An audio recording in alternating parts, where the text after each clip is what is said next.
Good day, everyone. I am Piamiti Serrana, together with my groupmates, Ms. Sheena Dayao, Ms. Celine Paimalan, and Mr. Andre Sakmar. And today, we will be discussing to you about teaching alternative behavior. So, what is teaching alternative behavior? What comes into your mind when you hear these words? Teaching alternative behavior.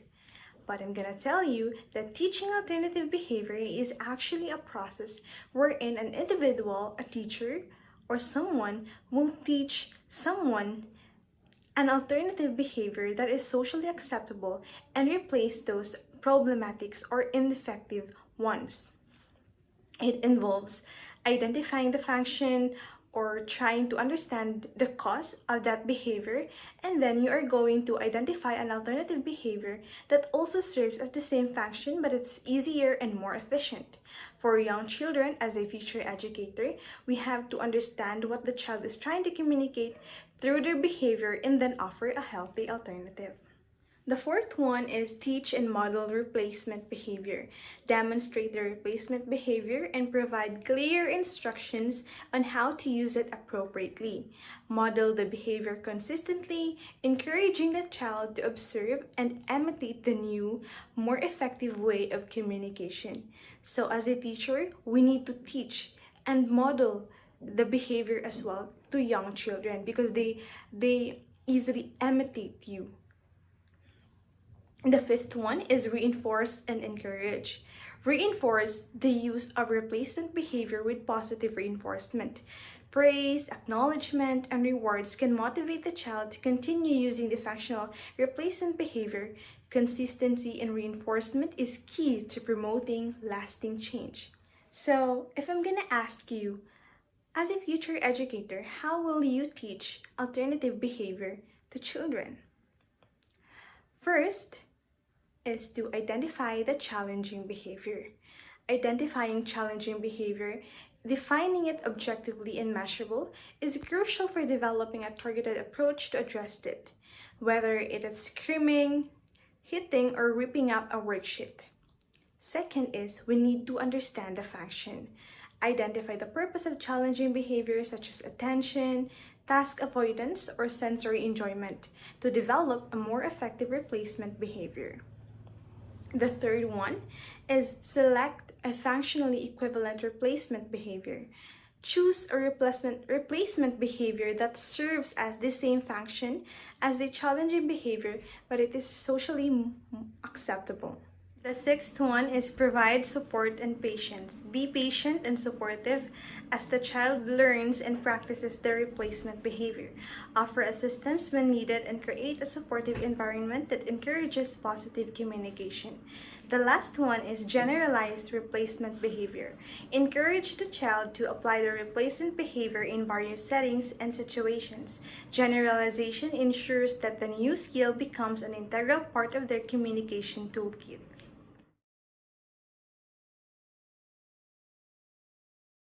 Next up would be teaching alternative ways of behaving.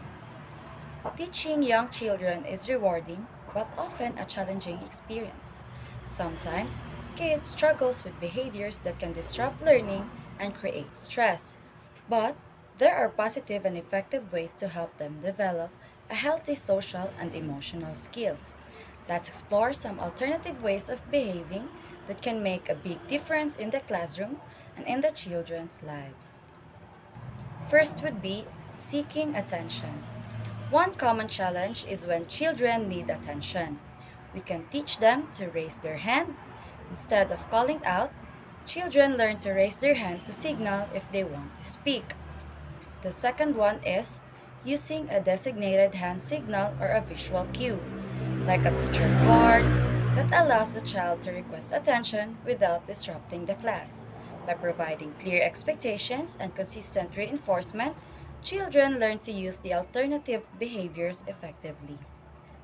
Second would be managing frustration and anger. When children feel frustrated or angry, it's important to help them manage those emotions in a healthy way. We teachers can demonstrate a simple deep breathing exercise, like taking a deep breath in through the nose and exhaling slowly through the mouth. Teaching deep rhythm exercises helps children calm down and regain control. Also, instead of yelling or hitting, we can encourage children to use calming words to express their feelings. Next would be avoiding tasks or activities. Sometimes children may resist participating in certain tasks or activities. Providing structure and a sense of control can help. A visual timer helps children understand how much time remains for an activity and provides a sense of control. Also, breaking down a large task into smaller, more manageable steps makes it less daunting. Moving on, we also have difficulty sharing and taking turns. Sharing and taking turns are essential social skills that children need to learn. So, we teachers can teach them cooperative games to encourage children to practice these skills in fun context. Using a timer to rotate who gets to use a toy or activity helps children learn to wait their turn. For the next one is communicating needs and wants. Clear communication is essential for children to get their needs met. Picture cards or symbols provide a nonverbal way for children to request items or communicate their needs. Furthermore, encouraging children to use words to express their needs and wants helps them develop verbal communication skills. Next one is managing disagreements and conflicts. Disagreements and conflicts are a normal part of life, but we can teach children to resolve them peacefully. Teaching children to use I statements helps them express their feelings without blaming others. Facilitating discussions where children can work together to find compromise or solutions helps them resolve conflicts peacefully. The next one is managing transitions. Transitions can be challenging for children, but we can help them prepare for change. Using a sound to signal transitions helps children prepare for change. A simple call and response rhyme can refocus children's attention. Moving on, we have promoting calm and focus. Helping children develop calm and focus is essential for learning and well-being. Mindful breathing techniques can help children regulate their emotions and stay focused. Providing quiet activities can help children calm down and refocus. Next up, we have encouraging responsibility. Encouraging responsibility helps children feel empowered and invested in their learning environment. Also, assigning children in a specific task promotes a sense of responsibility. Involving them in creating classroom rules helps them feel invested in following them. And last would be promoting kindness and empathy. Kindness and empathy are essential for building strong relationships and creating a positive classroom culture. A kindness tree helps promote positive behavior. Social stories can also help children learn and practice social skills and positive behaviors. By teaching children alternative ways of behaving and providing them with the tools and support they need, we can help them develop healthy social and emotional skills that will benefit them throughout their lives. And always remember, patience, consistency, and positivity are the key to helping children learn and grow. Let's work together to create a nurturing and supportive environment where all children can thrive.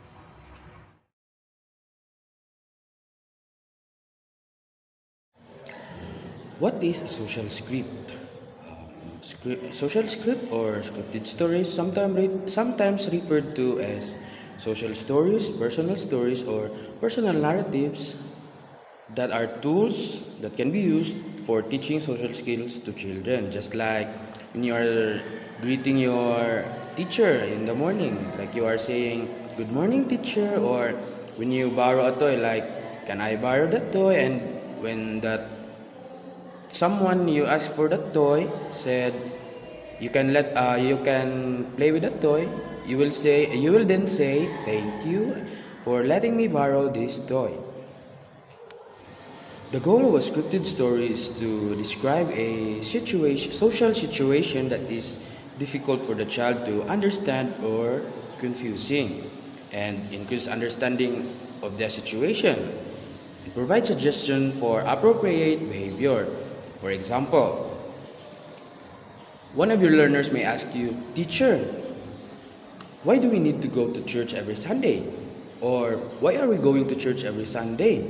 So, as a teacher of early childhood education, our answer must be appropriate and very precise to the question of the child. So, you may tell the child, going to church every Sunday brings you more closer to God, and you can meet new people, or something like that.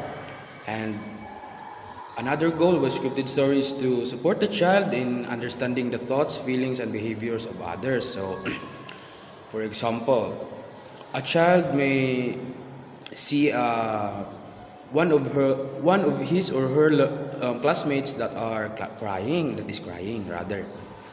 So, that learner may ask you, "Teacher, why is she crying?" So, as a teacher again,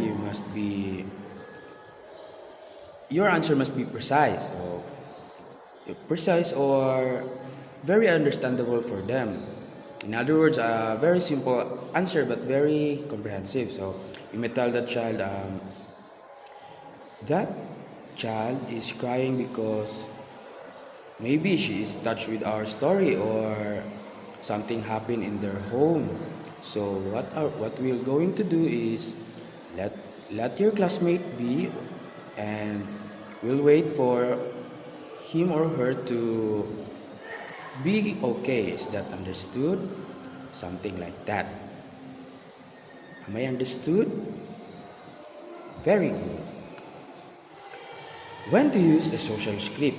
So, you can use a social script for preparing your learners or your own child, to prepare them for new events or events and experiences rather.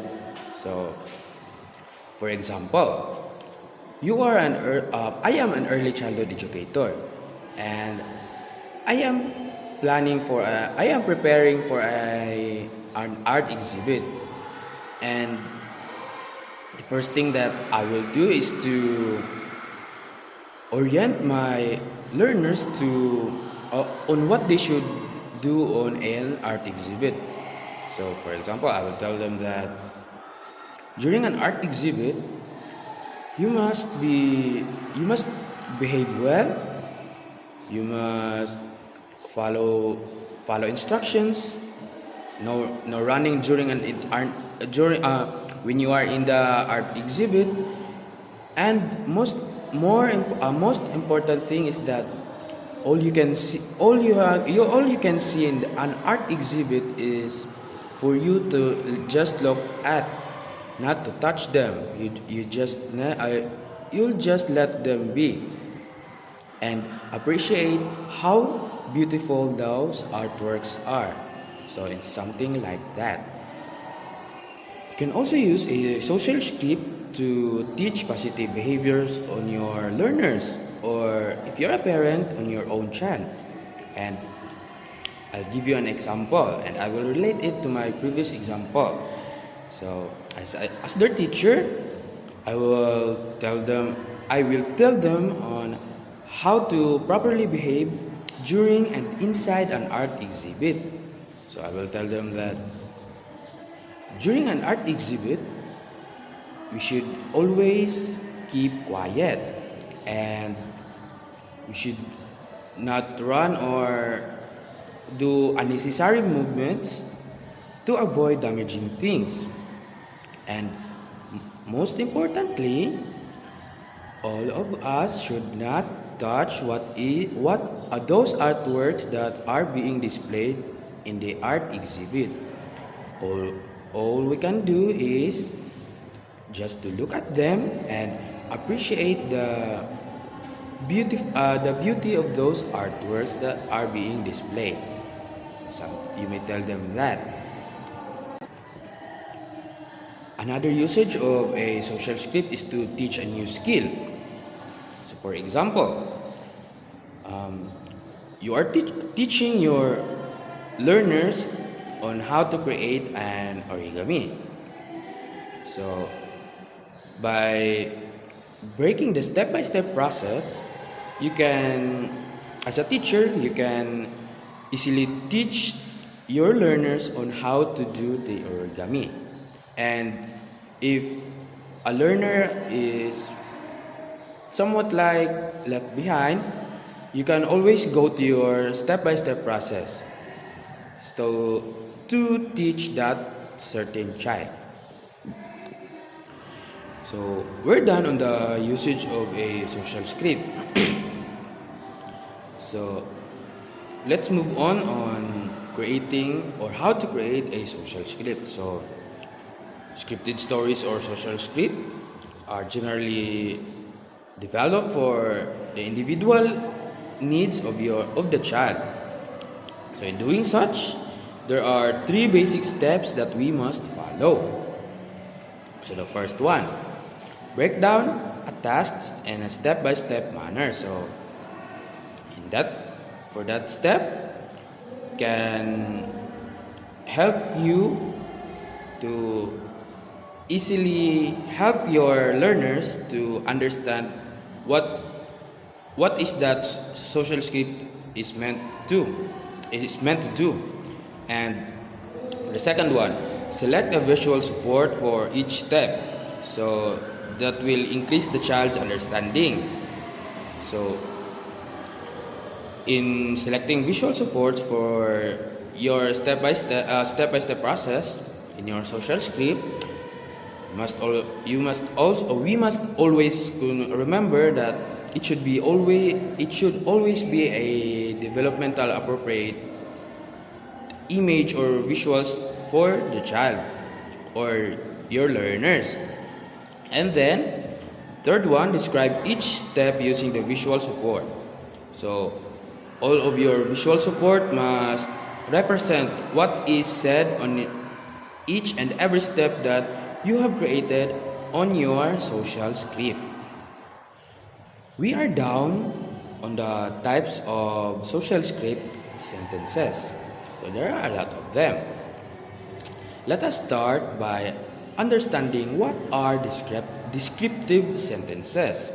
So these sentences explains the situation by answering the WH questions like where, who, what, when, and why.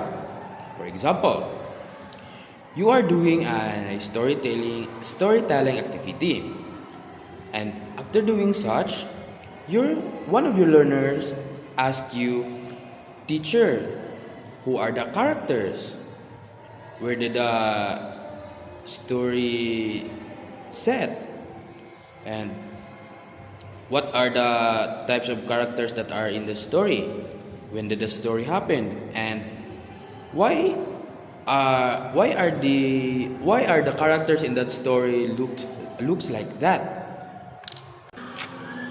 For the second type, so it is perspective sentences. So describes the emotions, thoughts, and reactions of others in the situation. So, for example, one of your learners again is crying, and then as a teacher, you will put yourself in the shoe of that learner, and when when one of the classmates of that learner ask you, why is she crying, teacher?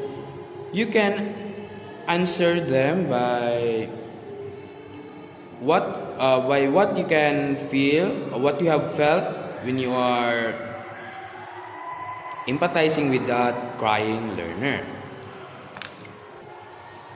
So affirmative sentences. So these sentences are meant to enhance the meaning of other sentences. For example, in descriptive sentences.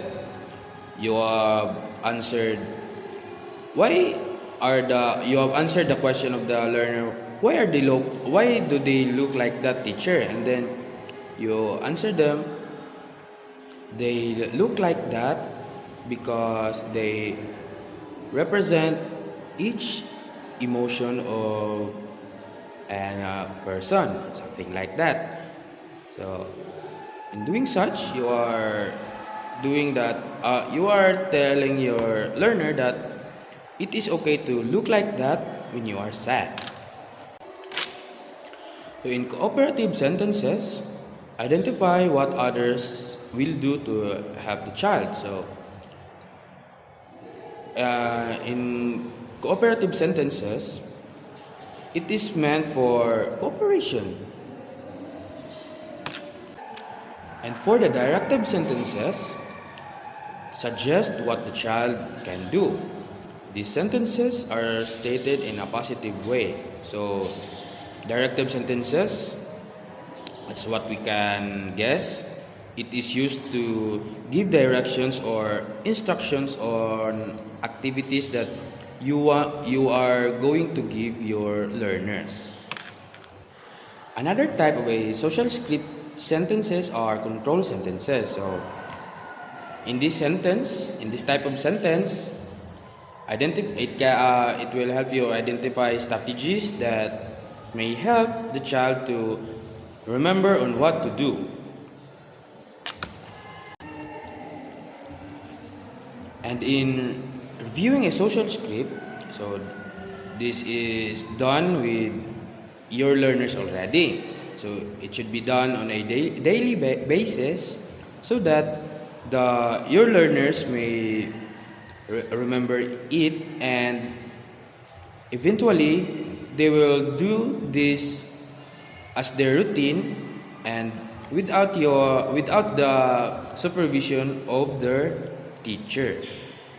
So we are done talking about the social script, when to use it, its types, and reviewing a social script. So let's move on to our next topic, the principles of early learning. So the principles of early learning are play-based learning, relationships, inclusion, diversity and equity, learning environments, and reflective practices. So those principles that I have mentioned are research and evidences that support early childhood education practices that are focused on children's optimal development and encourages joyful and engaging approaches to learning in the context of Nova Scotia's learning goals for children from birth to 8 years old. For the first principle of early learning is called play-based learning. So it is stated that research on the brain demonstrates that play is a scaffold for development, a vehicle for increasing neural structures, and a means by which all children practice skills they will need in later life. So, play is very essential for the child because it is where that they can express themselves, because and it lets them to just be a child. And also play provides opportunities for children to discover, create, and improvise and imagine things. So because there are a lot of types of play that children can do, and play promotes positive dispositions toward learning by providing supportive environments where children build competencies in all areas of development, ask questions, solve problems, expand their reasoning skills and engage in critical thinking, build language and communication, negotiate with others, resolve conflicts, and enhance their desire to know and learn. So, play can also help a child or your learners to develop themselves holistically. So, educators take on many roles when playing with children and use a range of strategies to support learning. So, educators know that play encourages curiosity and creativity because it lets the child be more imaginative and do what they have in mind with the supervision of their teacher or the adults surrounding them. And next one, helps children connect prior experiences and new learning. Engages children in development of many types of skills. Skills like running, jumping, or drawing, singing, and other plays like sports and our different types of sports rather.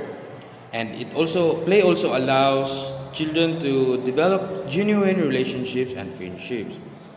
This is one of the most important thing that play can give to children because when they are playing, even if even if a child is a stranger to them, they will always tend to create genuine friendship or relationship with that child because everything that child feels are very genuine. They don't know how to lie. And for the next one, promotes the development of language, listening, and different styles of communication because when they are playing, we can always observe that some of them are trying to be the leader. Some of them are trying to be the follower of that leader or giving instructions, something like that. And some are demonstrating on how to play a certain type of play. And for the last one, stimulates a sense of well-being.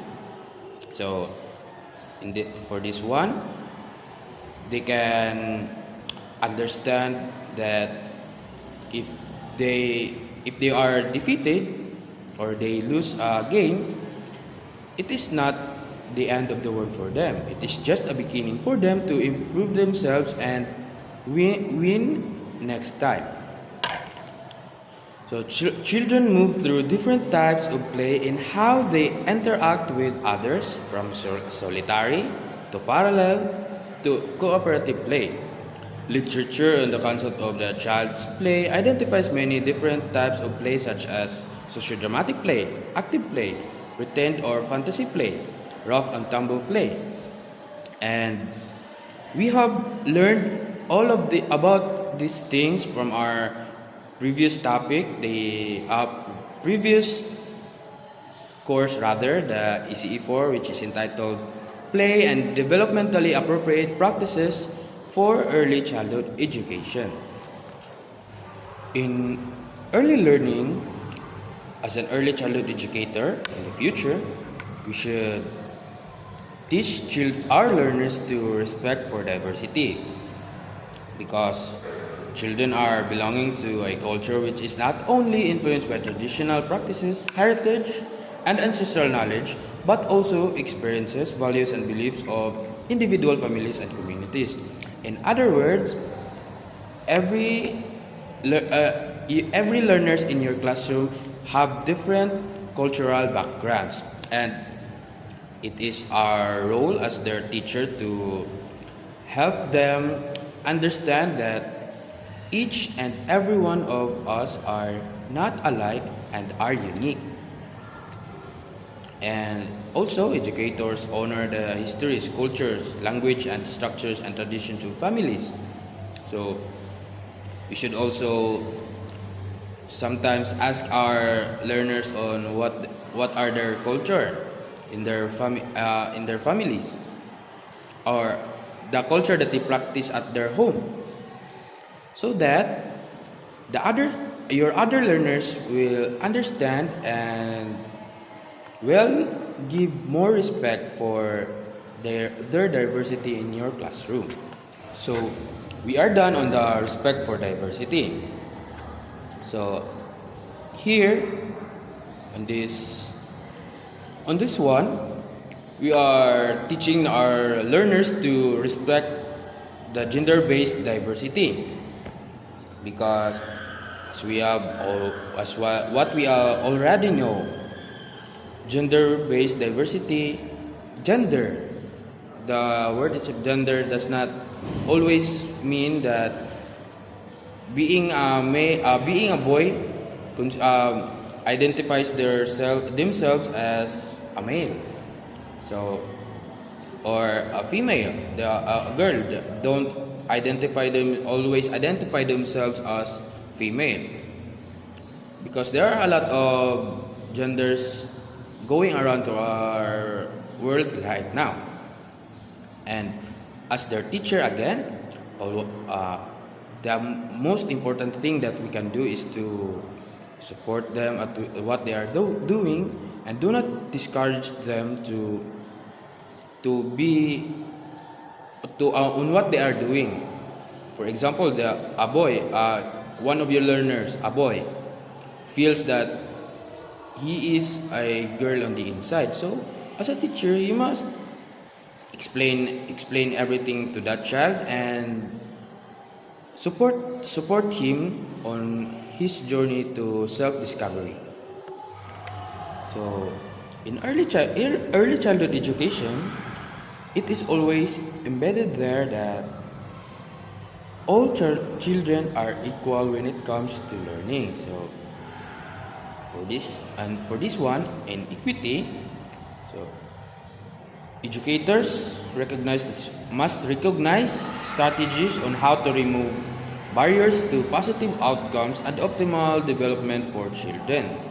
And one duty of an early childhood educator is to create and promote an environment that is very conducive for the child for their developmental stage, and give them the tools that can support their learning, and or not only the tools, but your support alone can be a great help to your learners.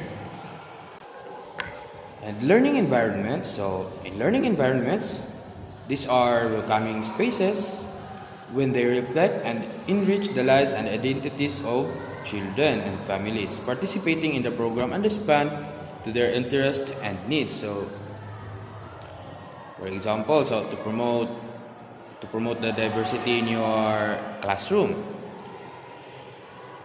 you must decorate your classroom with each and every culture that all of your learners are practicing at their homes. So in that sense, when their family comes to school, they can be happy. You will make them happy because you are promoting their culture as well. Reflective practice. So reflective practice is not necessarily something that is done by educators alone. It can also be done by children or your young learners. But young learners doesn't understand what is the meaning of reflection yet. So it is our duty to make them understand what is reflection, on how to do it, and what are the benefits of reflection. So, and then another one, reflective practice, it also contributes to professional learning for adults. So it helps us adults to learn and improve every day, especially in our workplace, and we can reflect on what we are doing, what we have done wrong, and correct it or improve ourselves. And reflective practice is a form of ongoing learning that involves ongoing with engaging with questions of philosophy, ethics, and practice. So you may, in reflective practice, you may question everything around you, around us, and you will constantly search for its meaning. And I am done for my part. I will hand you over to our next teacher. Bye.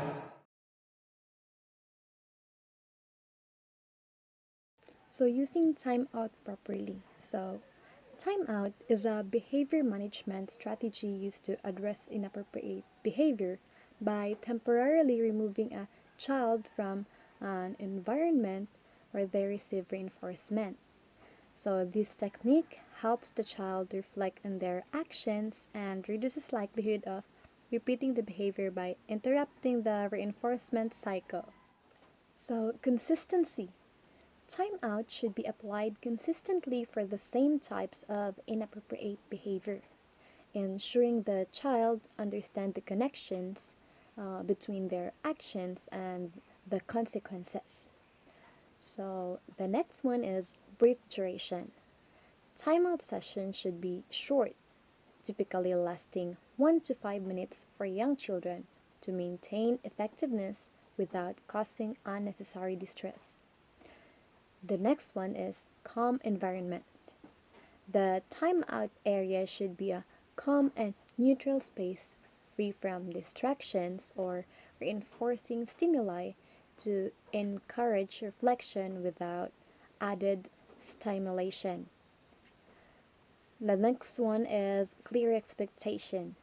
Before and after the timeout, explain to the child why the timeout was given and clarify what behavior is expected of them moving forward.